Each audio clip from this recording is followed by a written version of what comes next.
This is Commander Shepard. You're listening to ThisWeekInGeek.net, and this is my favorite podcast on the Citadel. And now, our feature presentation.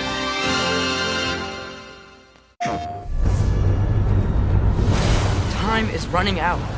The prophecies say Fimbulwinter leads to Ragnarok. War is coming. You don't really want war. All that blood on your hands, on your son's hands. Fate only binds you if you let it.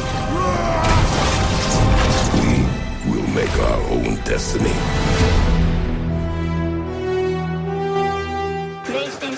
Greetings, my fellow Spartan warriors, or shall I call you gods of war? That's right, it is I, Mike the Birdman, here on an exclusive prototype, and I will be handling this one solo as Alex is off saving the Mushroom Kingdom. I think he's doing another game for Mario or something, and I think the next game I'm doing is Pokemon after this one. But, as you may have guessed from my intro, I will be talking about Sony's latest entry into the God of War franchise. I'm talking about God of War Ragnarok on the PlayStation 5. And I have to preface this by talking about my history with the God of War franchise. I did play the original games. I was actually a really big fan of the PSP one. I think it was called Ghost of Sparta, I think it was. Either way, I had a fantastic time with that one. I didn't really play the PlayStation 2 one or the PlayStation 3 one, and even when I tried to get into the 2018 one, I was in, honestly, a really bad place mentally, and I really didn't enjoy my time with it because I felt beholden to lore that I didn't want to have to go back and replay so many games before it to really get the depth of the God of War Kratos and why he was so mad and smash and kill and stab everything, that it just really wasn't my jam. And I would be lying if I didn't say I fell into the boy memes that came out around that time. Although, now that we've played Stargate on the show, I have a whole new appreciation for Christopher Judge, who plays Teal'c from Stargate as, well, he plays, Kratos. So, going into God of War Ragnarok, obviously I'm in a much better mental headspace, and I find myself in a better spiritual headspace too. So, going into this game, I didn't expect a lot of the emotional beats to hit me like they do. This is a game about breaking terrible cycles, like be it revenge, forging your own path forward, discovering who you are, what forgiveness can look like, and ultimately making sure that the path you forge is your own. And there were some moments in this. There's one moment that I'm actually not going to go into a lot of story spoilers for this review, so don't worry, I'm not going to spoil much, if anything, really. There's a moment where another character meets another one of their family members, and they've been apart for quite some time. And they say to one another, "I mourned you." And the fight preceding it says, "I thought you were dead. I mourned you." And the character's like, "Well, why didn't you come for me?" And they embrace. And there was something that I've kind of discovered through my writing courses that I'm currently taking, where the writers of God of War Ragnarok really knew how to hit the right emotional beats, because the Kratos character to me was always just this big, ridiculous, over-the-top dude, bro, let's kill everything. Roar, I've got these awesome swords, I'm gonna kill things. But the supporting cast around him really, really got me. And I'm pleasantly surprised to see certain characters really evolve in this. I mean, at the end of the day, this is a story about a father and their son, between Kratos and Atreus, now known as Loki to a certain extent, as that is his giant name. And you find out a lot more about his history, his connection to the giants, his mom, and how it all ties into Ragnarok, which, if you've seen the Marvel movie, you know exactly what that is. The end of everything, where basically game over, do not pass go, do not collect $200. It's the ultimate kill screen. And well, here, well, the cycle breaks in several unexpected paths. And what I got in terms of story, I got what I wanted. And I didn't expect this kind of an emotional payoff. And like I said, that's coming from me who could probably say there were different beats in the first game that I think hit a little bit harder, especially as someone who lost their mother relatively recently. When you think about what their last wishes would be, are you the person they want you to be? And when I think about Atreus's path in this game, about him discovering who he is and wanting to learn more, in some ways I think about how I've discovered my own journey to my own indigenous past, and I really think about how Atreus is learning more about himself, and I saw a lot of my own journey in this, and I think that's why I really liked him a lot more than I did from the first game, because he's really a fleshed out character with wants, needs, desires. He wants to do more than just prove himself to his dad, and he genuinely wants to be this good person, to find compromise, to see the good in everybody, and that's something that very much resonates with me. And even Kratos is a significantly different character than the one I've been exposed to previously, and there's something about his journey as he talks with other characters in this game where you see he really is a changed person who isn't the ghost of Sparta. He isn't Zeus's monster anymore. He's something different. And I just really like what I saw. Ultimately, I'm going to say this far into the review, and this should probably give you a pretty good idea on where I'm going to go with it finally when I do finish it. This game is an absolute must-own for the PlayStation 5. To have this, the 2018 game, and this, if you can play both back-to-back, you are in for a wonderful experience. I'm actually going to go back to the 2018 game, hopefully during Christmas time, just so it's fresh for me. In fact, this, I don't know, last year my game of the year was Ghost of Tsushima on PlayStation 5. My game of the year may very well be this, and I did not expect that. So that's the talk about story. To talk about some other things during the review here, the writing in this game is wonderful, and what I mean by that specifically is the dialogue. Like, there's something funny about Mimir, and some of these names I'm going to get wrong because they're Norse, and I just don't. He's funny as hell. Like, he's quippy, he's funny, he's a severed head hanging around on your belt, but he's always full of wisdom, and he's always full of a kind word. But if you're going to do something stupid, he'll let you know at the same time. And Brock and Sindri come back, and Sindri is probably one of my favorite supporting characters in a video game. If I had to compare him to somebody, he reminds me a lot of Morden from Mass Effect. Just that clever character who always has a trick up their sleeve, but maybe hides something a little bit more behind their veneer of being really, really, really nice. And I really, really, really like that too. The character I liked the writing for the most, though, is ultimately Atreus. There's one section where you play as him quite extensively, and it's really heartwarming in a weird kind of way. It's tragic too, but I really, really like the way that his dialogue was written. It sounded very real.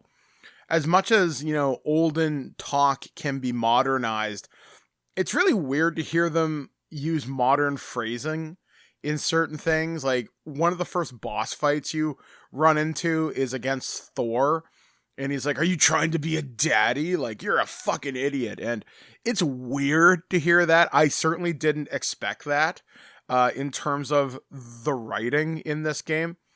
But there's a lot of really clever banter.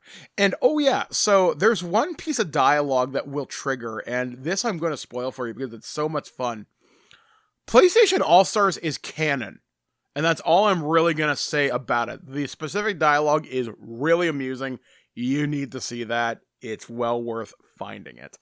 But yeah, there's just a lot of great vocal performances in this too. Like, it felt like if PlayStation does anything exceptionally well, it knows how to craft the best single player experience for a game on its platform. I mean, I can't think of a bad performance from the Spider-Man games, from Ghost of Tsushima, and these are its premier leading franchises. And I am just utterly astounded out of the work coming out of the PlayStation brand. Like, I love Xbox. I love my Call of Duties. I love my Halo. But there is no story-like experience. Like, I'm not getting a God of War on Xbox. I'm not getting Ghost of Tsushima on Xbox. I mean, sure, maybe Sekiro Shadows Die Twice, but even I haven't played that, and that game hard as shit. I'm just not gonna do it. So yeah, there's just a lot to like here from characterization, writing, the banter. It's great. I love it. I love the overall story. To talk about the gameplay, there are so many accessibility options here, and that's a big win for me. Like, you can turn off puzzle timings. You can make certain things really simple. You don't have to button mash. So if you have manual dexterity issues, you only have to hold a button. Certain things it'll do for you automatically, which is a big help. Collecting items. Even there's an option to manually reset the camera where it'll go towards the direction of the next objective. Not quite as cool as the wind from Ghost of Tsushima, but still very neat. I do appreciate that. You can choose to play the game super hardcore, or you can play it in the give me story, which is where I played it, because as much as I enjoy a good action adventure game, sometimes I don't want to grind. Sometimes I just want to see the story and really get immersed, because that's what takes me into a story. As much as I enjoy destroying things and ripping the head off of dragon-like creatures and stabbing a troll right in the face, sometimes I just want things to work.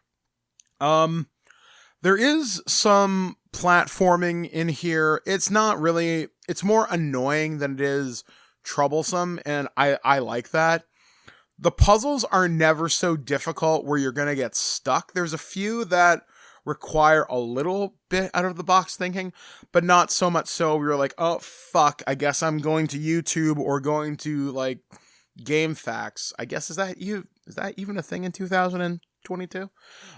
Yeah, it's never so frustrating where you hate your life. And again, from an accessibility standpoint, thank you, Lord, for making that happen. Because I think one of the big things when it comes to game design is you have to strike a balance between challenge, fun, and accessibility.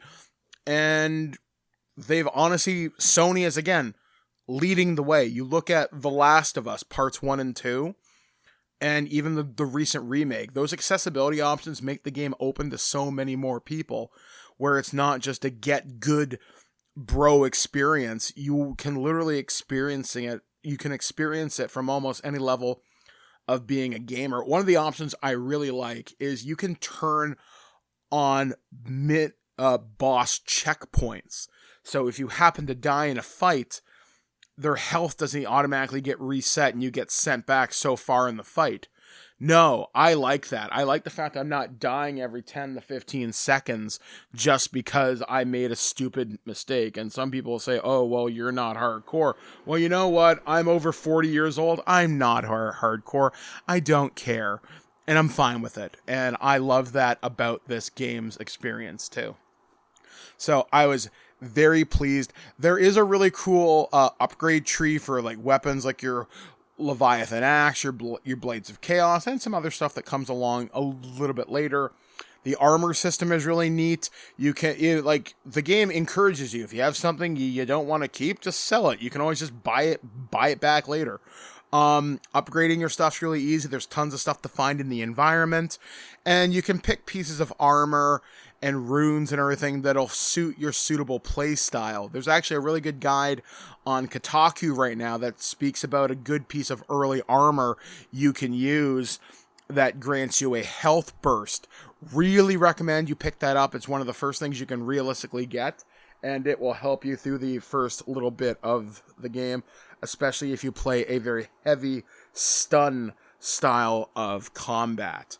Combat itself, it's fun. It really is. Like, I love range combat, so I used to love, like, throwing the Leviathan axe with, like, a frost power-up in someone's head, and then having it whip back around, or deflecting it off rocks, and having your partner help you out. You even get a really cool partner a little bit later on. Not going to say who they are.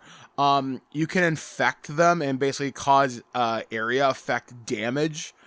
It's cool, and I really, really, really like that. You do gain some other abilities as Atreus, which are really awesome, and I'm really happy. Oh yeah, just random bit. I'm not going to tell you where this comes into the game. For those of you that have been following my indigenous journey, my spirit animal is the fox, or in Ojibwe, the word is wagoosh. At one point, you race a magical fox. Thank you, Sony. You're speaking my language. Thank you very much. It's fun. And the upgrade tree, everything you do is constantly improving something you've worked on before. So throw the axe 50 times, you get something. Do a Hyperion grapple, you'll get something neat. Do a flame charge attack, you'll get that. And your weapons are always constantly improving. You never feel under-equipped for a fight. And it makes you want to change things up. One of my favorite moves, it's like I can't remember the specific name of it, but you charge up the Leviathan axe and it hucks them back. I think it's called like Ice Spear or something like that. And it's just, it's so cool. And I'm a big fan of it because it pisses people off. And even blocking and parrying, which I almost never do in games because I'm just that hyper-aggressive style of player. I actually got to doing that, and it's going to be essential for some fights. And it never makes you feel dumb for missing it. And there's even pieces of items, or there's items that will grant you buffs to this that can give you a health burst, or maybe do stun damage, or apply different environmental status effects. It's cool. In terms of other things, there's a lot of collectibles in this game. And are they worth tracking down? Well, yes and no. I guess if you want to know more about the world and read stuff, yeah, sure, it's fun, it's interesting, but you can also find new gear, like you can put different things on the Blades of Chaos, your axe, there's pieces of armor and stuff, there's relics and runes, whatever, that's cool. There's also puzzle chests in the world. Some of those are more fun than others. It's really neat, though, when you can figure out how to do it on your own without having to go to YouTube or a wiki guide. So, that did make me feel pretty good. Actually, I really did appreciate that. In terms, let me see where else to go. The sound. So, as far as I remember, the music was done by Bear McCreary, and I mostly remember him from interviewing him years ago for doing the music for Battlestar Galactica. It's fantastic. Like I was talking about the voice work, the music here is also great. It suits, it's very God of War, but being its own creature, its own sound element, where I don't know, if this comes out on vinyl, I very much consider getting it, and if not, I'm sure I would probably gift this to Alex because I know he has like a really good sound setup. That's how much I really appreciated exactly what I heard here. In terms of graphics, this game is gorgeous. I posted a few screenshots on Twitter, and I love the way the character models looks. There's one character you meet as Atreus, Aim Bagoda, I think her name is. And she is... I don't want to say who she is, but the detail is so cool. And where you meet them, it is absolutely gorgeous. Or going through, it's not just Midgard you're exploring. You're going through the 9 realms. And there's so many distinct places here. Like, you're seeing so much detail and love given to enemy design, to character design, to cutscenes, how they play out. Like, to say this game is an experience is selling it short, because it is unlike anything I've played in a very, very long time. And it's so visually impressive. I wish I had a super 4K TV. Like, I've got a 4K HDR. It's not 120 hertz. It's the whatever Alex got me is what I have. But the game still looks astounding. And playing this with a 3D headset is something else too, and I really appreciated that, just as a side note to talk about sound. I guess to begin to wrap this up, I like it. I like this game a lot. I don't call many games masterpieces. This is one. And I hope the future of the God of War franchise branches out. Like, I never thought I would say this in 2022. I want an Atreus game. That would be awesome. If you could make that game either as long as this one, or at least as long as Miles Morales' Spider-Man was, as its own spin-off side story, I'm in for that. That would be wicked. But if Kratos goes to fight, the Mayan gods or the Egyptian gods, yeah, let's do that. This is cool. Honestly, Ragnarok made me the fan of God of War that I probably should have been years ago. And I know some of the previous co-hosts here on Twig, who have since long departed the show, were big fans of the God of War franchise. I never got it. But now I do. And hey, better to show up late to the party than to not show up at all. So I'm glad that I'm here. So thank you to Sony for sending this over. This has been a magical experience. Would have been cool to get the collector's edition with that, Thor's hammer, meow meow, or Mjolnir, or however the hell you say it. No, seriously, if you own a PlayStation 5, I really think this is worth picking up. And even if you haven't played the God of War 2018 reboot equal, or whatever the hell you want to call it, there is a recap at the beginning, which was really useful to me. Or you can watch any of the number of videos on YouTube that explain it in explicit Vsauce-like detail for you. So if you really want to get the straight dope on this, it's not hard to find. But I recommend you play this. I really recommend that if you own a PlayStation 5, this is a must-own for your library. You will have such a good time. And if you approach this game with an open heart and an open mind, I think there's honestly a lot of life lessons here that can be applied to you. And one of them, I think, is the most important, at least the one that I walked away with, is you really choose your own path. No, there is no, it's like the line out of Terminator. There is no fate but what we make for ourselves. You don't have a destiny. You choose that. You choose who you are at the end of the day and how you choose to engage the world. And I think that's important to note. And I never thought I would learn something so profound from Kratos, Dad of War. I never thought I would get that. So thank you to Sony for sending me this review code. It's been a fantastic time, folks, with the holiday season quickly approaching.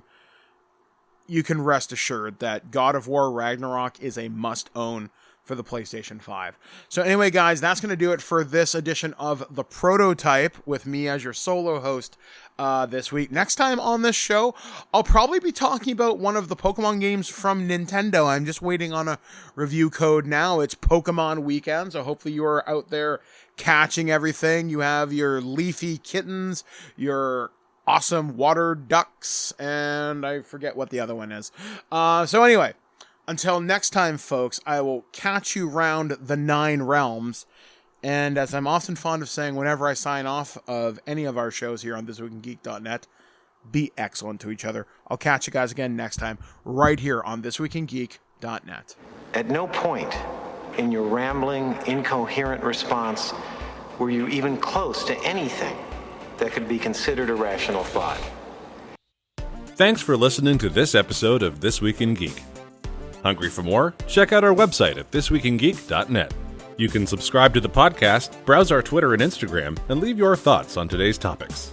If you'd like to give us some feedback, send us an email at feedback@ThisWeekInGeek.net.